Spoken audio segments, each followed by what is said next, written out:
So, before we begin actually painting today, we've remembered why we're coming to the canvas. We're bringing our intention for our life there. The next step is to begin getting in touch with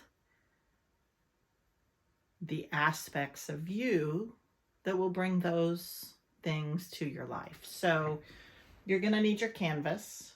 You're going to need paint colors again, whatever colors you choose. And you're going to need your writing journal because this piece might get a little deeper and it might put you in touch with elements of thinking that come up that you want to capture and you want to remember. So from now on, with this process will also be the opportunity to capture that in writing. And that can be journaling, it can be writing poetry, it can be just writing words that came up for you. And I'll explain that in a minute. So I've come back and checked on our painting here, and it's pretty dry. And that's the next step, is checking to be sure your piece is dry before you start working on another one. I have another one down here that I started a little bit earlier. It's still soaking wet.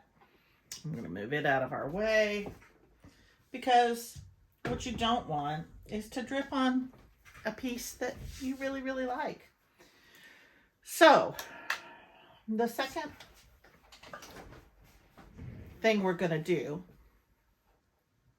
will still not bring any visual clarity to this process, but it will bring more intentional clarity. So the first part of our video series was all about bringing intention to the canvas and finding a way to bring play in and to really to take our lives back from the brink of exhaustion, from the world of negativity, from illness, dis-ease, and to bring ourselves some fun and some play. So if you'll recall, when I did my canvas, the first thing we do is we bring our intention for our lives, not our intention for the piece, but our intentions for our lives to the canvas.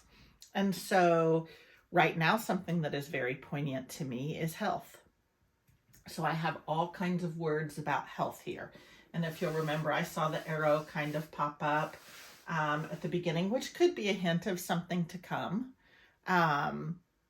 which it probably will be for me. But I also have all kinds of other words on here: light, love, laugh, intention, play, lots of play, journey. There were some other ways of capturing intentions that I wanted to show you, and I kind of stayed with the same theme.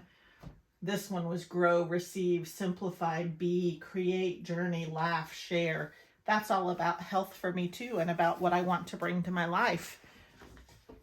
Here's another instance.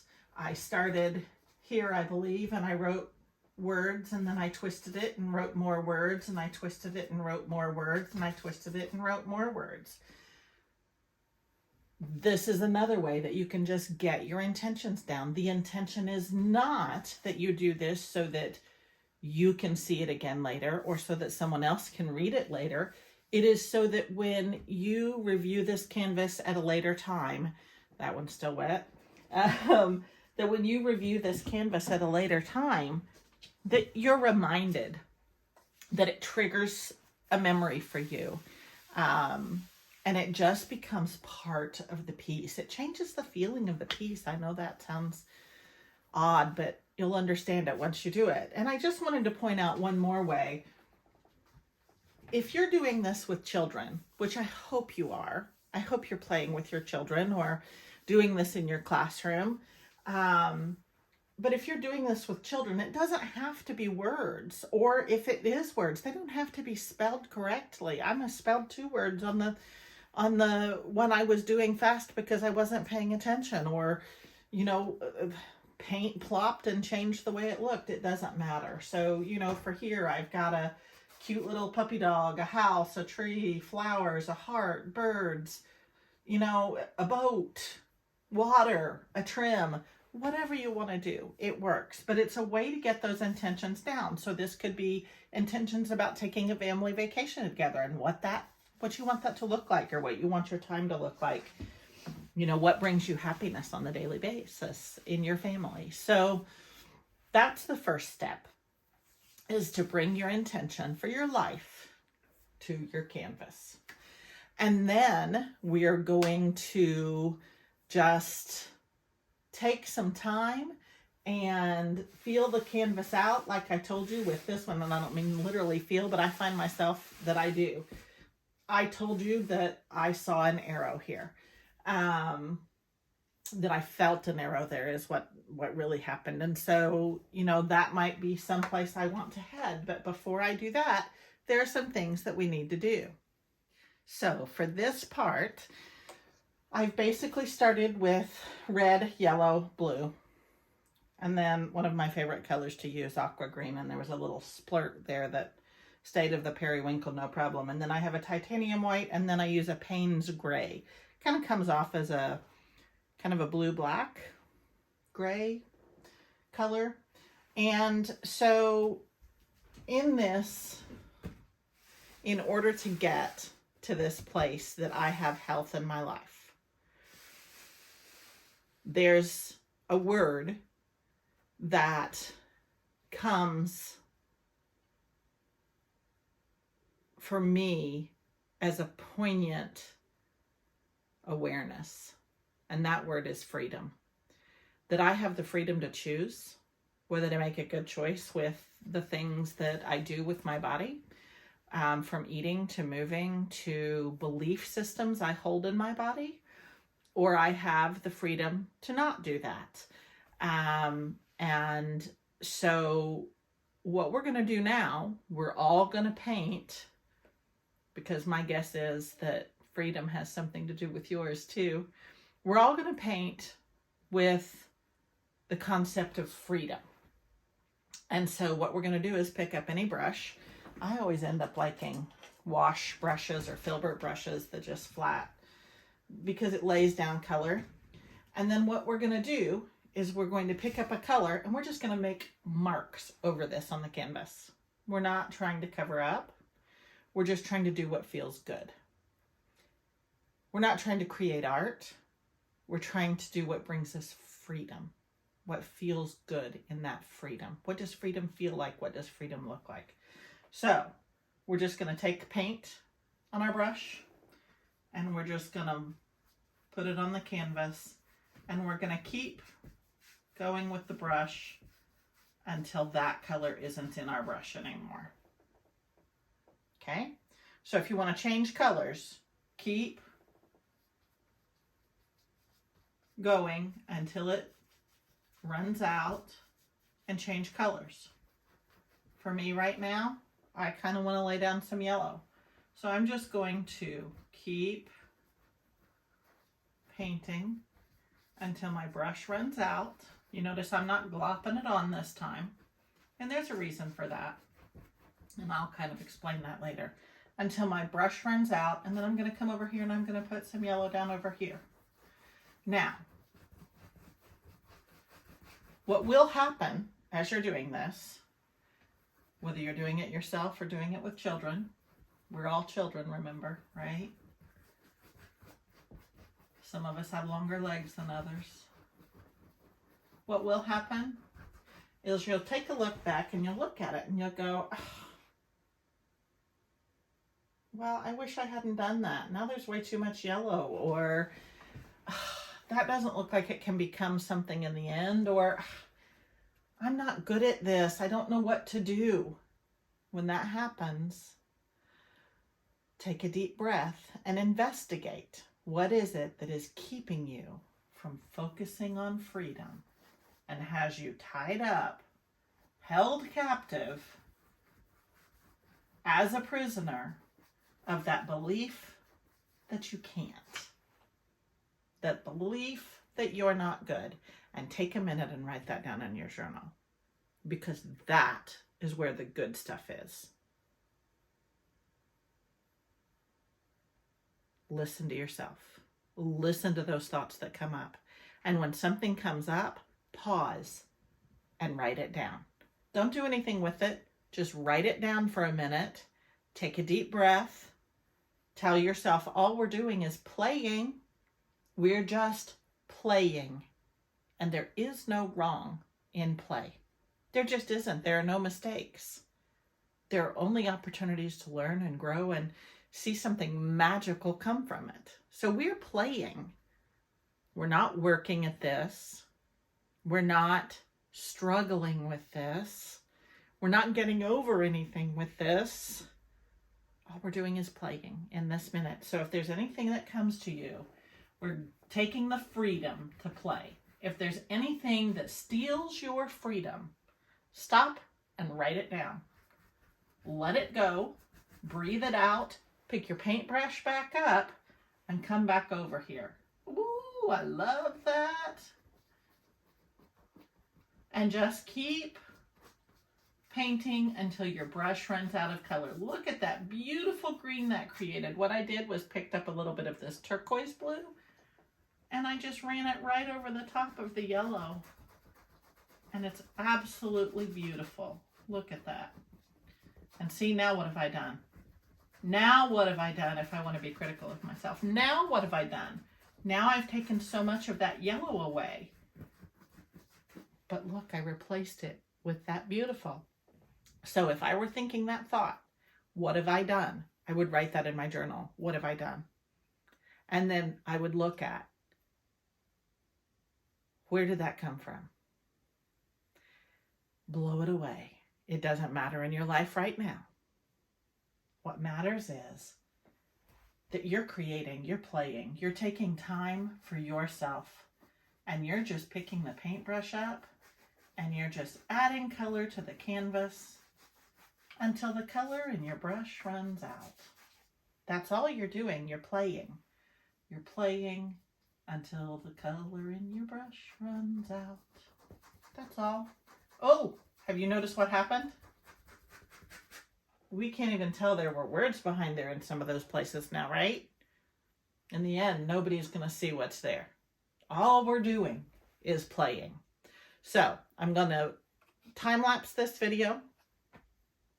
I'm going to keep myself centered in the freedom to play. You might be, looking at the freedom to express yourself. What is the freedom for you? I'm looking at the freedom to play my way to health.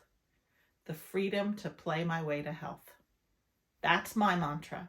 That's what I'm doing. That's what I'm doing this for you for, is the freedom to play your way into whatever it is you want in your life. So I'll come back in the end and we'll talk about what happened on the canvas here. And then we'll come back for step 3 next time.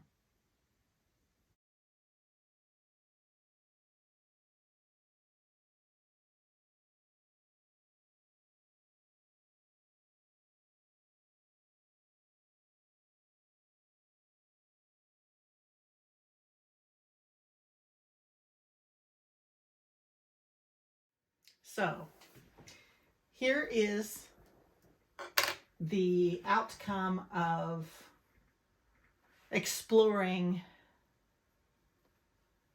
where my blocks might be with freedom to play my way into health. And I've got to tell you that I've been doing this several months and I still had to pause and think about, okay, so what is that self-critic saying? Yeah, this doesn't look right. This isn't good enough for leading a class or teaching people how to do. And what I've learned to do is to hear that inner critic and to realize that that's an old script. That isn't my story anymore. That isn't the story I'm living anymore, and I get to write my own story. So that's not the story I'm living anymore. And that's when I started getting my hands into it and I started changing what I did. So I started like trying to create symbols and shapes on it. And I liked where that was going. And then all of a sudden I didn't. It didn't look like the colors were living. Like on the canvas, they were all becoming muddy.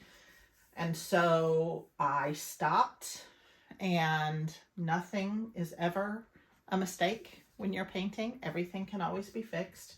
And so I took a moment and I went back to what was my intention here. My intention was to find freedom in my life by playing my way to health.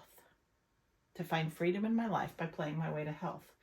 And I got there to that phrase, by the way, between the first video and this video by sitting and journaling in between and looking at, because I really do want to use this as a piece of art to remind me of my journey and to help me along the way. It's going to have all kinds of hidden symbols in it. So now, not only do I have the written intentions, those real symbols in there of the written word for myself, the freedom, the battle, the fight, the nutrition, the exercise, the do what the doctors say, the play, the have fun, the live, the laugh, the joy, the peace. But now I also have this symbol when I look at this stage, and I will take a picture. I take a picture of each stage because I like to remember it and to be able to share it with you in Facebook land. Yes, I still have paint all over me too, by the way. That's how I pretty well live my life. But I wanted to show you the dimension here. See all those lumps and bumps? It looks like they were plopped on there. They were. So when I look back at this in the future, those lumps and bumps, even if this is not what's on here in the end, those lumps and bumps are going to remind me of this journey that even now that self-critic came in and said, you know, who do you think you are to be a teacher of this kind of art? You don't even know what you're doing. Look, you've created, you know, you can look back through the video and see the, you know, the times that it was gray if it didn't skip ahead too much. But, you know, now I have some of that gray in the background and I have this beautiful outcome, and it almost looks like a flower garden to me. I could stop here if I chose to. I choose not to. I choose to use this as another layer in my painting. What's coming next is a symbol. So I want you to think about this process. What did this do for you? What did this bring up for you? What freedoms did it bring you? What freedoms were you able to obtain and claim back through the pausing to journal and the getting yourself to a place that your canvas is covered? And you do want to come back with a mostly covered canvas. I do have a couple of places that I see might still be, you know, from that first layer, but I can't tell their words. You want your canvas to be covered because the next step, the next layer we're going to do is to bring on a symbol. So and I say that you want your canvas to be as covered as it feels right to do. So you follow your intuition. Your intuition's going to tell you. You're going to know what to do. If you want some white space around the edge, leave it. Do that for yourself because you can always come back and fix that later. So, but I want you to think about, what did this bring up for you? That first layer was your intentions. This layer was all about confronting that inner critic and those blocks you might have built in that will keep you from attaining your intentions. They're those self-deprecating thoughts or those self-limiting thoughts, your limiting beliefs about yourself and your capabilities. You confront those here and you overcome them. You just attack the canvas and put more paint on it. So if you haven't been able to do that yet, do it. You have this. It doesn't have to take long. Me painting this took me 5 to 10 minutes. But me thinking about those limiting beliefs that I have paused the program a little bit, and I spent 15 to 20 minutes instead of 5 to 10. In the beginning, I might sit and look at that painting and think I can't, and write, I can't, and then mark it out and write, I can, I choose to. This feels good. It's fun to me. I love the magic of this process. I love seeing what comes out and writing all of these positive things. And then I'd go back in and do that, the next step of doing whatever. And that's kind of how I found that I really kind of love finger painting. I still love finger painting. I didn't get over that in childhood. You don't have to either. So take your intentions. Start painting the canvas. Shapes, lines. Just make marks. Put marks on the canvas. When that critic starts to talk inside your head, pause. Write it down. Look at it. If you can't process it then, set it aside, but turn back around to the canvas and pick the paintbrush up again and do it again, or start finger painting, or start splatter painting, or start rubbing it around with the tissue. Put a glove on if you don't want it on your hands. Do what you need to do. And then I will meet you back here in step 3.